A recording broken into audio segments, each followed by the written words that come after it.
ನಮಸ್ಕಾರ ಸ್ನೇಹಿತರೆ, ಯೇಸುವಿ ಪ್ರಪಂಚಕ್ಕೆ ಸ್ವಾಗತ. ನಾನು ಸುಮಾ. ನೀವೆಲ್ಲ ಹೇಗಿದ್ದೀರಾ? ನಾನು ಚೆನ್ನಾಗಿದ್ದೀನಿ. ಸಾಮಾನ್ಯವಾಗಿ ನಮಗೆ ಲೈಫಲ್ಲಿ ಯಾವಾಗಲೂ ಏನೋ ಒಂದು ಟೆನ್ಷನ್ ಇರುತ್ತೆ. ಈಗಿನ ತುಂಬ ಒತ್ತಡದ ಜೀವನದಲ್ಲಂತೂ ತುಂಬ ಎಲ್ಲರಿಗೂ ಒಂದಲ್ಲ ಒಂದು ಏನೋ ಚಿಂತೆ ಇರುತ್ತೆ. ಹೀಗೆ ಅದ್ರ ಜೊತೆ ಎಲ್ಲ ನಮ್ಮ ಎಲ್ಲ ಪ್ರೆಷರ್ ಇದ್ರ ಜೊತೆ ನಮ್ಗೆ ಅತಿ ಹತ್ತಿರದವ್ರಿಗೆ ಏನಾರು ಆಗಿಬಿಡುತ್ತೇನೋ ಏನೋ, ಈ ರೀತಿ ಭಯ ನಮ್ಮನ್ನು ಯಾವಾಗಲೂ ಕಾಡ್ತಾ ಇರುತ್ತೆ. ಸೊ ಈ ಥರದ್ದೆಲ್ಲ ಭಯಗಳಿಂದ ಮುಕ್ತಿ ತಗೊಳ್ಬೇಕು, ನಮಗೆ ಖುಷಿಯಾಗಿರಬೇಕು ಅಂತಂದರೆ ನಮಗೊಂದು ಒಳ್ಳೆ ಮಂತ್ರ ಇದೆ. ಅದೇ ಮಹಾಮೃತ್ಯುಂಜಯ ಮಂತ್ರ ಅಂತ ಹೇಳಿಬಿಟ್ಟು. ಇವತ್ತು ಮಂಡೇ, ಶಿವನಿಗೆ ಸೇರಿದ ದಿನ. ಈ ದಿನ ಶಿವನಿಗೆ ಡೆಡಿಕೇಟ್ ಮಾಡ್ತೀವಿ ನಾವು. ಇವತ್ತೇ ನಾವು ಈ ಮಂತ್ರದ ಬಗ್ಗೆ ತಿಳ್ಕೊಳ್ಳೋಣ ಅಂತ ಹೇಳಿಬಿಟ್ಟು ನಾನು ಇದನ್ನು ಮಾಡ್ತಾಯಿದ್ದೀನಿ, ಈ ವಿಡಿಯೋನ. ಮಾರ್ಕಂಡೇಯ ಮುನಿಗಳಿಂದ ರಚನೆ ಆಗಿರೋ ಈ ಮಂತ್ರ ಋಗ್ವೇದದ 7ನೇ ಮಂಡಲದಲ್ಲಿ ಬರುತ್ತೆ ಅಂತ ನಾವು ಎಲ್ಲ ಬುಕ್ಸಲ್ಲಿ ಓದ್ತೀವಿ ಇದ್ರ ಬಗ್ಗೆ. ಯಾವುದು ಆ ಮಂತ್ರ? ಓಂ ತ್ರ್ಯಂಬಕಂ ಯಜಾಮಹೇ ಸುಗಂಧಿಂ ಪುಷ್ಟಿವರ್ಧನಂ ಊರ್ವಾರುಕಮಿವ ಬಂಧನಾನ್ ಮೃತ್ಯೋರ್ಮುಕ್ಷೀಯ ಮಾಮೃತಾತ್ ಅಂತ ಹೇಳಿ ಈ ಮಂತ್ರದ ಒಂದು ಮಹಾಮೃತ್ಯುಂಜಯ ಮಂತ್ರದ ಮೇನ್ ಇದು ಸ್ಟಾನ್ಸ ಅದೇನೇನೆ. ಏನು ಹಾಗಂದರೆ, ಓಂ ತ್ರ್ಯಂಬಕಂ ಅಂದರೆ 3 ಕಣ್ಣನ್ನು ಹೊಂದಿರೋ ಶಿವನೇ, ಯಜಾಮಹೆ ಅಂದರೆ ನಾನು ನಿನಗೆ ನಮಸ್ಕಾರ ಮಾಡ್ತೀನಿ. ಸುಗಂಧಿಂ ಪುಷ್ಟಿವರ್ಧನಂ ಅಂದರೆ ಏನು? ಸುಗಂಧ ಅಂದರೆ ಪರಿಮಳ. ಅವನು ಒಂಥರ ಪರಿಶುದ್ಧತೆ, ಪ್ಯೂರಿಟಿ ಅನ್ನೋ ಸುಗಂಧನ ಎಲ್ಲ ಕಡೆ ಹರಡುವಂಥ ಶಿವ, ನಿನಗೆ ನಾನು ನಮಸ್ಕಾರ ಮಾಡ್ತೀನಿ. ಪುಷ್ಟಿವರ್ಧನಂ ಅಂದರೆ ಎಲ್ಲರೂ ನೀನು ನರ್ಚರ್ ಮಾಡ್ತೀಯ, ನೀನು ಸ್ಟ್ರೆಂತ್ ಕೊಡ್ತೀಯ, ಶಕ್ತಿ ಕೊಡ್ತೀಯ. ಊರ್ವಾರುಕಮಿವ ಬಂಧನಾನ್ ಮೃತ್ಯೋರ್ಮುಕ್ಷೀಯ ಮಾಮೃತಾತ್ ಅಂದರೆ ಇದಂತೂ ಎಷ್ಟು ಸ್ಪೆಷಲ್ ಆಗಿದೆ ಅಂತಂದರೆ ಮೀನಿಂಗ್ ಇದ್ರದ್ದು. ಈಗ ಹೇಗೆ ಒಂದು ಕುಕುಂಬರ್ ಅಥವಾ ವಾಟರ್ ಮೆಲಾನ್ ಅಂತ ಈ ಬಳ್ಳಿಗಳಲ್ಲಿ ಬೆಳೆಯೋ ದೊಡ್ಡ ದೊಡ್ಡ ಹಣ್ಣುಗಳೆಲ್ಲ ಇರುತ್ತಲ್ಲ, ಅದು ಏನಂತೆ ಅದರದ್ದು ಇದು ಅಂತಂದರೆ, ಹಣ್ಣಾದಮೇಲೆ ತನ್ನಂಗೆ ತಾನೇ ಕೀಳೋದೇ ಬೇಡ, ಜಸ್ಟ್ ಬಳ್ಳಿಯಿಂದ ಬಿಡಿಸ್ಕೊಂಡು ಬಿಡುತ್ತಂತೆ. ಅದರದ್ದು ಸ್ಪೆಷಾಲಿಟಿ ಹಾಗೆ. ಸೊ ಅದನ್ನು ಇಲ್ಲಿ ಮೆನ್ಷನ್ ಮಾಡಿದ್ದಾರೆ, ತೊಗೊಂಡು ಬಂದಿದ್ದಾರೆ. ಹೇಗೆ ಸೌತೆಕಾಯಿ, ಕಲ್ಲಂಗಡಿ ಹಣ್ಣು ಅಂಥದ್ದೆಲ್ಲ ಗಿಡಗಳು ಬಳ್ಳಿಯಿಂದ ಹೇಗೆ ಈಸಿಯಾಗಿ ಮುಕ್ತಿ ಹೊಂದುತ್ತವೋ, ಹಾಗೆ ನನ್ನನ್ನು ಈ ಬಂಧನ, ಭಯ, ಮೃತ್ಯು ಅನ್ನೋ ಭಯದಿಂದ ಬಂಧನದಿಂದ ಮುಕ್ತಿಗೊಳಿಸು. ಹಾಗೆ ಇಮಾರ್ಟಾಲಿಟಿ ಕಡೆಗೆ ನನ್ನನ್ನು ಹೋಗ್ತಾ ಇದ್ದೀನಿ. ಈ ಸಾವು ಬದುಕು ಅನ್ನೋದೇನೋ ಬೇಡ ನನಗೆ, ಆ ಥರದ ಇಮಾರ್ಟಾಲಿಟಿ ನನಗೆ ಕೊಡು ಅಂತ ಒಂದು ಮೀನಿಂಗ್ ಅದ್ರದ್ದು. ಬಟ್ ಇದ್ರ ಡೀಪಾಗಿ ಮೀನಿಂಗ್ ನೋಡ್ತಾ ಹೋದರೆ ಅಬ್ಬಾ ಎಂಥ ಮಂತ್ರ ಅಂತ ಹೇಳಿಬಿಟ್ಟು ಅನಿಸುತ್ತೆ. ನಮಗೆ ಒಂಥರ ಅನಿಸುತ್ತೆ, ಯಾವಾಗ ಇದು ಹೇಳ್ಕೊಳ್ಬೇಕು, ನಾವೆಲ್ಲ ಇನ್ನೇನು ಆಗೋಯ್ತು, ಒಂಥರ ಸಾಯೋ ಸ್ಟೇಜಲ್ಲಿ ಇರ್ತಾರೆ, ಮರಣಶೈಲಿ ಇರ್ತಾರೆ, ಅವಾಗ ಮಾತ್ರ ಹೇಳ್ಕೊಳ್ಬೇಕೇನೋ ಅಂತ ಒಂದು ಸರಿ ಅನಿಸುತ್ತೆ. ಬಟ್ ನೋ, ಇಲ್ಲ, ಇದು ಆ ಥರ ಮಾತ್ರ ಅಲ್ಲವೇ ಅಲ್ಲ. ಈ ಮಂತ್ರ ಇದೊಂದು ಕಾರ್ಮಿಕ್ ಮಂತ್ರ ಅಂತ ನಾನು ಓದಿದ್ದೀನಿ. ಕೆಟ್ಟ ಕರ್ಮಗಳನ್ನೆಲ್ಲ ಕಳೆಯುವಂಥ ಮಂದಿಗೆ, ನಾವು ಬರ್ಡನನ್ನು ಹೊತ್ಕೊಂಡು ಬಂದಿರ್ತೀವಿ ಅಂತ ಓದಿದ್ದೀವಿ. ಜನ್ಮಾಂತರದಿಂದ ಯಾವುದ್ಯಾವುದೋ ಪಾಪಗಳನ್ನೆಲ್ಲ ಮಾಡಿದ್ದೆಲ್ಲ ಕರ್ಮಗಳನ್ನು ಹೊತ್ಕೊಂಡು ಬಂದಿರ್ತೀವಲ್ಲ, ಈ ಮಂತ್ರ ಪಠನೆಯಿಂದ ನಮಗೆ ಆ ಕೆಟ್ಟ ಕರ್ಮಗಳೆಲ್ಲ ಕಳೆಯುತ್ತೆ ಅಂತ ಹೇಳ್ಬಿಟ್ಟು ಇದಕ್ಕೆ ಕಾರ್ಮಿಕ್ ಮಂತ್ರ ಅಂತ ಹೇಳ್ತಾರೆ. ಸೊ ಹಾಗಾಗಿ ಪ್ರತಿಯೊಬ್ಬರು ಸಹ, ಯಾರವರು ಎಷ್ಟು ಚಿಕ್ಕವರೇ ಆಗಿರಲಿ, 20 ವರ್ಷ ಆಗಿರಲಿ, 30 ವರ್ಷ ಆಗಿರಲಿ, ಅಥವಾ ನಮಗೆಲ್ಲ ಕಳೆದು ಇನ್ನೇನು ಆರಾಮಾಗಿ ಅಂಥ ಟೈಮಲ್ಲೂ ಹೇಳ್ಕೊಳ್ರೂ ಸಹ ಈ ಮಂತ್ರದಿಂದ ತುಂಬಾ ಉಪಯೋಗ ಇದೆ. ಒಂಥರದಲ್ಲಿ ಈ ಮಂತ್ರ ಗ್ರೇಟ್ ಮಂತ್ರ ಫಾರ್ ಕಾಂಕರಿಂಗ್ ಡೆತ್ ಅಂತ ಹೇಳ್ಬೋದು. ಯಾಕೆ ಸುಮ್ಮನೆ ಮಹಾ ಮೃತ್ಯುಂಜಯ ಅಂದ್ರೇನು? ಜಯ ಮೀನ್ಸ್ ವಿಕ್ಟರಿ, ಜಯ ಅಂತ. ಮೃತ್ಯು ಅಂತಂದರೆ ಡೆತ್ ಅಂತ, ಸಾವು, ಗೊತ್ತಿದೆ. ಮಹಾ ಅಂದ್ರೇನು? ಗ್ರೇಟ್ ಅಂತ. ಸೊ ನಾವು ಸುಮ್ಮನೆ ಮೀನಿಂಗನ್ನು ನೋಡಿದ್ರೇ ಸಾವನ್ನು ಜಯಿಸೋಕ್ಕಾಗೋಂಥ ಮಂತ್ರ ಅಂತ ಹೇಳಿಬಿಟ್ಟು ಬರುತ್ತೆ ಅದು, ಸುಮ್ಮನೆ ನೋಡಿದರೆ. ಬಟ್ ಹಾಗಂತ ಈ ಮಂತ್ರ ಹೇಳ್ಕೊಂಡ ತಕ್ಷಣ ನಮಗೆ ಸಾವೇ ಬರಲ್ಲ ಆ ಥರ ಎಲ್ಲ ಅಂದ್ಕೊಳ್ಳೋಕ್ಕಾಗೋದೇ ಇಲ್ಲ. ಪ್ರತಿಯೊಬ್ಬ ಮನುಷ್ಯ ಹುಟ್ಟಿದ ಮೇಲೆ ಸಾಯಲೇಬೇಕಾಗತ್ತೆ. ಬಟ್ ಆದರೆ ಈ ಮಂತ್ರ ಹೇಳ್ಕೊಡೋದ್ರಿಂದ ನಮಗೆ ಒಂಥರ ಈಸಿಯಾಗಿ ಕಷ್ಟನೇ ಪಡದೆ ಆ ಥರ ಎಲ್ಲ ಈಸಿಯಾಗಿ ನಾವು ಸಾವನ್ನು ಕಂಡ್ಕೊಳ್ಬಹುದು ಅಂತ ಒಂದು ಮೀನಿಂಗು. ಇನ್ನೊಂದು ನಾನು ಹೇಳಿದ್ನಲ್ಲ, ಕೆಟ್ಟ ಈವನ್ ಕಾಳಸರ್ಪ ದೋಷದಂತಹ ದೋಷನ ಸಹ ಕಳೆಯುವಂಥ ಮಂತ್ರ ಇದು ಅಂತ ಹೇಳ್ತಾರೆ. ಸೊ ಹಾಗಾಗಿ ನಮ್ಮ ಕೆಟ್ಟ ಕರ್ಮಗಳನ್ನೆಲ್ಲ ಕಳೀಲಿಕ್ಕೆ ಈ ಮಂತ್ರದ ಪಠನೆ ನಾವು ಅಟ್ಲೀಸ್ಟ್ 11 ಸಾರಿನಾದರೂ ಹೇಳ್ಕೊಳ್ಬೇಕು ಅಂತ ಹೇಳ್ತಾರೆ. ಶಿವನ 3ನೇ ಕಣ್ಣು ಒಂಥರದಲ್ಲಿ ಬುದ್ಧಿವಂತಿಕೆ ಮತ್ತು ಅಂತಃಪ್ರಜ್ಞೆ, ಅವನಿಗೆ ಇನ್ನರ್ ಇದು ವಿಸ್ಡಮ್ ಇರುತ್ತೆ, ಅವನಿಗೆ ಗೊತ್ತಿರುತ್ತೆ ಎಲ್ಲ. ಅದಕ್ಕೆ ಶಿವನ ತ್ರಿಕಾಲ ಜ್ಞಾನಿ ಅಂತ ಹೇಳ್ತಾರೆ. ಅವನಿಗೆ 3 ಕಾಲಗಳು ಅಂದರೆ ಪ್ರೆಸೆಂಟ್, ಪಾಸ್ಟ್, ಫ್ಯೂಚರ್ ಎಲ್ಲ ಅವನಿಗೆ ಗೊತ್ತಿರುತ್ತೆ, ಅದ್ರ ಬಗ್ಗೆ ಜ್ಞಾನ ಇರುತ್ತೆ.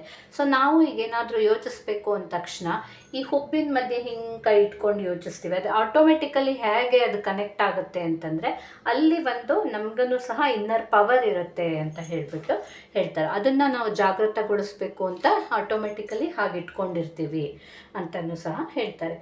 ಈಗ ಶಿವ ಮನುಷ್ಯನ ಎಲ್ಲ ದುಃಖ, ತೊಂದರೆ, ಅಹಂಕಾರ ಎಲ್ಲದನ್ನು ದೂರ ಮಾಡ್ತಾನೆ. ಈ ಒಂದು ಲೈಫ್ ಸೇವಿಂಗ್ ಮಂತ್ರ ಹೇಳ್ಕೊಳ್ಳೋದ್ರಿಂದ ನಮಗೆ ದೀರ್ಘಾಯುಷ್ಯ ಸಿಗುತ್ತೆ, ರೋಗದಿಂದ ಮುಕ್ತಿ ಸಿಗುತ್ತೆ. ಎಲ್ಲಕ್ಕಿಂತ ಹೆಚ್ಚು ಸಾವಿನ ಭಯ ಅನ್ನೋದು ಯಾವಾಗಲೂ ಡೀಪಾಗಿ ಅದ್ರ ಬಗ್ಗೆ ಯೋಚಿಸಿದ್ರೆ ಎಲ್ಲ ಏನೋ ಒಂಥರ ಭಯ ಆಗುತ್ತೆ. ನಾವು ಯೋಚಿಸೋದಿಲ್ಲ, ಅದನ್ನು ಬಿಟ್ಟಿರ್ತೀವಿ, ಬಟ್ ಆದ್ರೂ ಡೀಪಾಗಿ ಯೋಚಿಸಿದ್ರೆ ಭಯ ಬರುತ್ತೆ.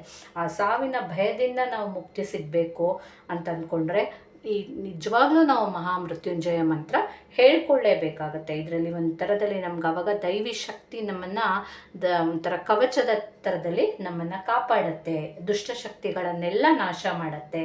ಯಾವುದು ಅಕಾಲಿಕ ಮರಣ ಏನಾದರೂ ನಮಗೆ ಇದ್ದರೆ ನಮ್ಮ ಲೈಫಲ್ಲಿ, ನಮ್ಮ ಜಾತಕದಲ್ಲಿ ಆಗಲಿ ಯಾವುದರಲ್ಲೇ ಆಗಲಿ ಇದ್ದರೆ ಅದನ್ನು ತೊಗೊಂಡು ಬಂದಿದ್ರೆ ನಾವು ಅದನ್ನು ಸಹ ತಡೆದು ದೀರ್ಘಾಯುಷ್ಯ ಸಿಗುತ್ತೆ ಅಂತ ಹೇಳ್ತಾರೆ. ಹಾಗೆ ಆಕ್ಸಿಡೆಂಟ್ಸ್ ಏನಾದರೂ ಆಗುತ್ತೆ ಅನ್ನೋ ಥರ ಕೆಟ್ಟ ದಿನಗಳು ನಮಗೆ ಎಲ್ಲ ದಿನ ಒಂದೇ ಥರ ಇರೋದಿಲ್ಲ, ಅದನ್ನೆಲ್ಲ ತಡೆಯುತ್ತೆ ಈ ಮಹಾಮೃತ್ಯುಂಜಯ ಮಂತ್ರ ಅಂತ ಹೇಳ್ತಾರೆ. ಯಾವುದೇ ಕಾಯಿಲೆಗಳಿಂದ ಸಹ ನಮ್ಮನ್ನು ಕಾಪಾಡುತ್ತೆ.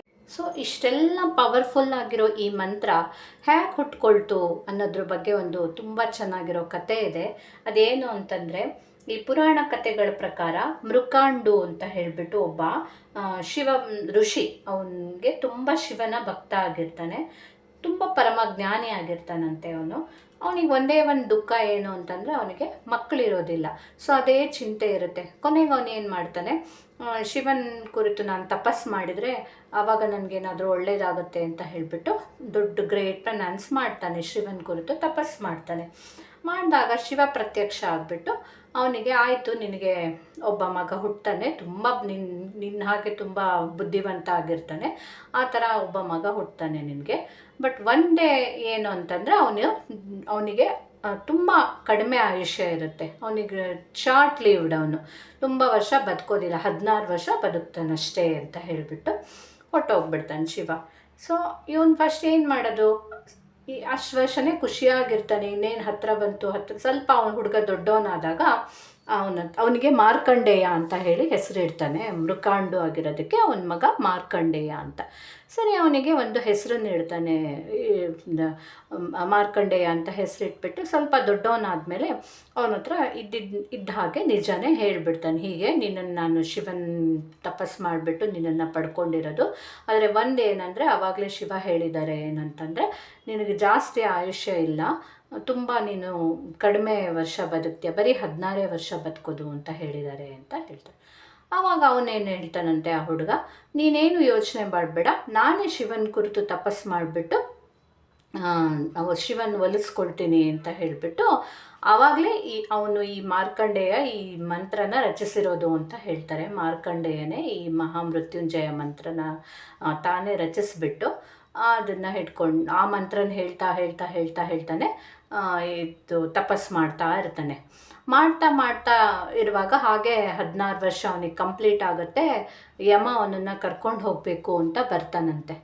ಬಂದುಬಿಟ್ಟು ಅವನ ಪಾಶನ ತೆಗೆದು ಹಿಂಗೆ ಹಾಕಿದಾಗ ಏನಾಗುತ್ತೆ ಅಂತಂದರೆ, ಅದು ಅವನ ಕತ್ತಿಗೂ ಬಿದ್ದುಬಿಟ್ಟು ಎದುರುಗಡೆ ಅವನು ಪೂಜೆ ಮಾಡ್ತಿರೋ ಶಿವಲಿಂಗನೂ ಸುತ್ತ ಹಾಕ್ಕೊಂಡು ಯಮಪಾಶ ಹಿಂಗೆ ಬೀಳುತ್ತಂತೆ. ಅದು ಹಿಂಗೆ ಎಳೆದಾಗ ಅವನು ಶಿವಲಿಂಗ 2 ಹೋಳಾಗ್ಬಿಟ್ಟು ಅಲ್ಲಿಂದ ಶಿವ ಪ್ರತ್ಯಕ್ಷ ಆಗಿಬಿಡ್ತಾನಂತೆ. ಶಿವ ಪ್ರತ್ಯಕ್ಷ ಆಗಿ ಯಮನ್ನೇ ಸಾಯಿಸ್ಬಿಡ್ತಾನೆ ಅಂತ ಕಥೆಯಲ್ಲಿದೆ. ಸೊ ಆಗ ಬೇರೆ ದೇವತೆಗಳೆಲ್ಲ ಬಂದು ಕೇಳ್ಕೊಂಡ್ಮೇಲೆ ಅವನಿಗೆ ಯಮನ ಬದುಕಿಸ್ತಾನಂತೆ. ಹಾಗೆ ಮಾರ್ಕಂಡೇಯನ ತಪಸ್ಸಿಗೂ ಮೆಚ್ಚಿಬಿಟ್ಟು ನಿನಗೇನು ವರ ಬೇಕು, ನಿನಗೆ ನಾನು ದೀರ್ಘಾಯುಷ್ಯ ಕೊಡ್ತೀನಿ, ನಿನ್ನ ತಪಸ್ಸಿಂದ ನಾನು ತುಂಬ ಖುಷಿ ಪಟ್ಟಿದ್ದೀನಿ, ಸೊ ನಿನಗೆ ದೀರ್ಘಾಯುಷ್ಯ ಸಿಗುತ್ತೆ ಅಂತ ಹೇಳಿಬಿಟ್ಟು ಆ ಮಂತ್ರನೇ ಅವನಿಗೆ ಶಿವನಿಗೆ ಅಷ್ಟು ಇಷ್ಟ ಆಗೋಗಿರತ್ತಂತೆ. ಸೊ ಅವನಿಗೆ ದೀರ್ಘಾಯುಷ್ಯ ಸಿಗತ್ತಂತೆ. ಸೊ ಹಾಗಾಗಿ ಈ ಮಂತ್ರ ಪಠನೆ ಮಾಡೋದ್ರಿಂದ ದೀರ್ಘಾಯುಷ್ಯ ಸಿಗತ್ತೆ ಅಂತ ಹೇಳಿಬಿಟ್ಟು ಒಂದು ಇದ್ರ ಪ್ರಕಾರ ಹೇಳ್ತಾರೆ. ಇದು ರುದ್ರ ಮಂತ್ರ, ಮೃತ ಸಂಜೀವಿನಿ ಮಂತ್ರ ಅಂತ ಹೇಳಿಬಿಟ್ಟು ಈ ಮಂತ್ರಕ್ಕೆ ಹೇಳ್ತಾರೆ. ಇಷ್ಟೊಂದು ಪವರ್ಫುಲ್ ಆಗಿರೋ ಮಹಾಮೃತ್ಯುಂಜಯ ಮಂತ್ರನ ದಿನಾನು ನಾವು ಹಿರಿಯರು ಹೇಳಿರೋ ಪ್ರಕಾರ ಬೆಳಿಗ್ಗೆ ಬೇಗ ಎದ್ದು ಸ್ನಾನ ಮಾಡಿ ದೇವ್ರ ಮುಂದೆ ಕೂತ್ಕೊಂಡು ಈ ಥರ ದೀಪ ಹಚ್ಚಿ ಹೇಳಬೇಕು ಅಂತ ಹೇಳ್ತಾರೆ. ಬಟ್ ಈಗಿನ ತುಂಬ ಒತ್ತಡ ಜೀವನದಲ್ಲಿ ಅದು ಯಾವುದು ಖಂಡಿತ ಎವ್ರಿ ಡೇ ಆಗಲ್ಲ ಅಂತಂದರೆ ಆಗೋದೇ ಇಲ್ಲ. ಸೊ ಅಟ್ಲೀಸ್ಟ್ ನಾವು ಅಟ್ಲೀಸ್ಟ್ ಓಡಾಡ್ತಾ ಇರುವಾಗ ಟ್ರಾವೆಲ್ ಮಾಡಬೇಕಾದ್ರೂ ಹೇಳ್ಕೊಳ್ಬೋದು. ಹೀಗೆ ಯಾವ ಟೈಮ್ ಸಿಗುತ್ತೋ ಆವಾಗ ಈ ಶಿವ ಖಂಡಿತ ದೇವರು ಯಾವತ್ತೂ ಭಕ್ತರ ಮೇಲೆ ಸಿಟ್ಟಾಗೋ ಚಾನ್ಸಸ್ಸೇ ಇರೋದಿಲ್ಲ. ಸೊ ನಮ್ಗೆ ಹೇಗಾಗುತ್ತೋ, ನಮ್ಮ ಅನುಕೂಲ ಹೇಗಿರುತ್ತೋ ಹಾಗೆ ನೋಡ್ಕೊಂಡ್ಬಿಟ್ಟು ನಾವು ಆ ಮಂತ್ರಗಳನ್ನು ನಮ್ಗೆ ಹೇಗಾಗುತ್ತೋ ಹಾಗೆ ಹೇಳ್ಕೊಂಡ್ರೆ, ಅಟ್ಲೀಸ್ಟ್ ಒಂದು 11 ಸಾರಿನಾದರೂ ಭಕ್ತಿಯಿಂದ ಹೇಳ್ಕೊಂಡ್ರೆ ನಾವು ಖಂಡಿತವಾಗ್ಲೂ ಮಂತ್ರಗಳು ಹೇಳೋದ್ರಿಂದ, ದೇವ್ರನ್ನ ನಂಬೋದ್ರಿಂದ ನೆಗೆಟಿವ್ ಅಂತೂ ಆಗೋಕ್ಕೆ ಚಾನ್ಸೇ ಇಲ್ಲ. ಪಾಸಿಟಿವಿಟಿ ಖಂಡಿತ ಬರುತ್ತೆ, ನೆಗೆಟಿವ್ ಆಗೋ ಚಾನ್ಸ್ ಖಂಡಿತ ಇಲ್ಲ. ಮನಸ್ಸಿಗೆ ಸಿಗೋ ಶಾಂತಿನೇ ಅದಕ್ಕೆ ಎಕ್ಸಾಂಪಲ್ ಅಂತ ಹೇಳ್ಬೋದು. ಸೊ ಅದಕ್ಕೋಸ್ಕರನಾದರೂ ನಾವು ಈ ಮಂತ್ರಗಳನ್ನೆಲ್ಲ ದಿನಾಗಲೂ ಸಹ ಹೇಳ್ಕೊಳ್ಳೇಬೇಕು. ಈ ಮಂತ್ರದ ಇಂಗ್ಲೀಷ್ ಮೀನಿಂಗನ್ನು ನೋಡ್ಕೊಂಡು ಬಿಡೋಣ. ಅಂದರೆ ಏನು? ಓಂ ತ್ರಯಂಬಕಂ ಯಜಾಮಹೇ ಸುಗಂಧಿಂ ಪುಷ್ಟಿವರ್ಧನಂ ಊರ್ವಾರುಕಮಿವ ಬಂಧನಾನ್ ಮೃತ್ಯೋರ್ಮುಕ್ಷೀಯ ಮಾಮೃತಾತ್. ಅಂದರೆ V worship the 3-eyed one who spread the fragrance of auspiciousness and purity and nurture us with strength. May he liberate us from death for the sake of immortality. How the watermelon and cucumber tree free themselves from creepers or vine after they are ripe, same like that free me from this fear and bondage of death. May he bestow immortality upon us. ಸಾವು ಅನ್ನೋದು ನಿಶ್ಚಿತ, ಹುಟ್ಟಿದ ಮೇಲೆ ಸಾವು ಅನ್ನೋದು ಬಂದೇ ಬರಲೇಬೇಕು.